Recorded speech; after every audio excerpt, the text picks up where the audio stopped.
be the first to welcome you to the JSE. You will be heading here at the end of September, as we said. The kudu horn will be blowing in there. You are part of a steady trickle that we have seen in companies coming to list on the JSE at a very peculiar time, if I may say, given the economic environment and the difficulties that we have seen companies facing. Why are you listing now? Why now? Well, the primary reason for listing is just to place ourselves on the platform at this stage.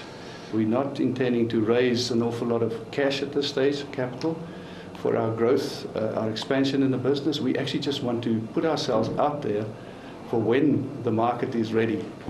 By that time, we would have proved ourselves as a private company, and hopefully by then we would have proved ourselves as a public company, and then come to the market when the conditions are right for capital. So let's tell the story of Ububele then. Who are you and what do you do? Ububele was formed in 2002 and three parties got together. Two entrepreneurs and the late Dr. Vincent Msibi, and he represented Mentelli Investments. We formed the company, and at that stage we had a conferencing center in the business as well as airline catering in South Africa. Okay. But very different beginnings to what it became. Absolutely. We wanted to be very diversified in our holdings, but we soon realized, in 2007 actually, we realized that if we want to grow this market, we need to specialize.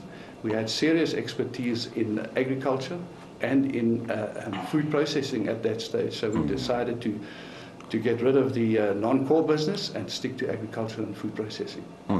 And now the core of your business is agriculture. Yeah. You service farmers. That's right. An industry that is very underrepresented, if I may use the word, on the JSE. Yeah. So what do you bring in the new form that you are now?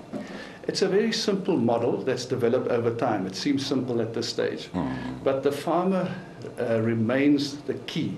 He remains at the center of this model. When we talk about food security, he's at the center. So what Ububele does is we come in on the left-hand side and we give him compounds. We input compounds for him to kickstart his primary production function. And then on the right-hand side, the output side, we then acquire some of that product that he's produced. And through a process of beneficiation, we add value to that product.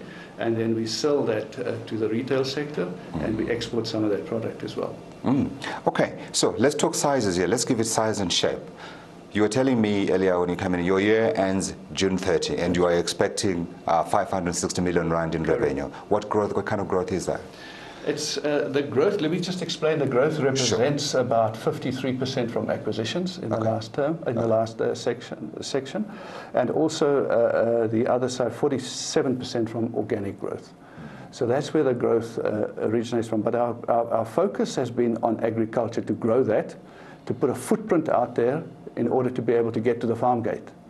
And the next phase of our growth will be on the food processing side, where the bigger margins are. And we are going to focus on that in order to produce better results in the end. I know Sasha Narishkin at Vestact is listening to you now. He's a fund manager, and he'd want to know, so where is that growth going to come from, number one? Number two, how significant will that growth be? In other words, what is the quantum of that growth? We are expecting the growth to go to about 560 million in the next year. We're hoping to get that by the end of the next financial year. Right. Primarily in South Africa. We are very aggressive in our expansion efforts in South Africa, but we are also targeting the SADC countries. We're already well represented in Namibia, where we have rolled out this model, the food processing and the agricultural side. And then we have already started selling very nicely into Zimbabwe.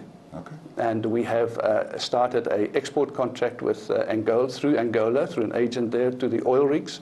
And then in Mozambique, we have an office in Mozambique, but we have not been able to secure any business in Mozambique yet. But it will be South Africa and the SADC countries, and we are also already in a small part in Europe.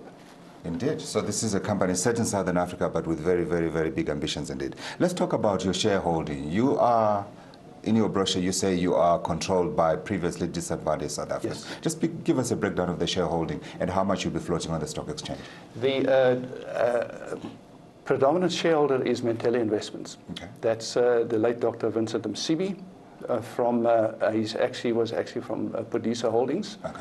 But between Mentelli Investments, Mentele Investments, and the Podiso Holdings, we have about 73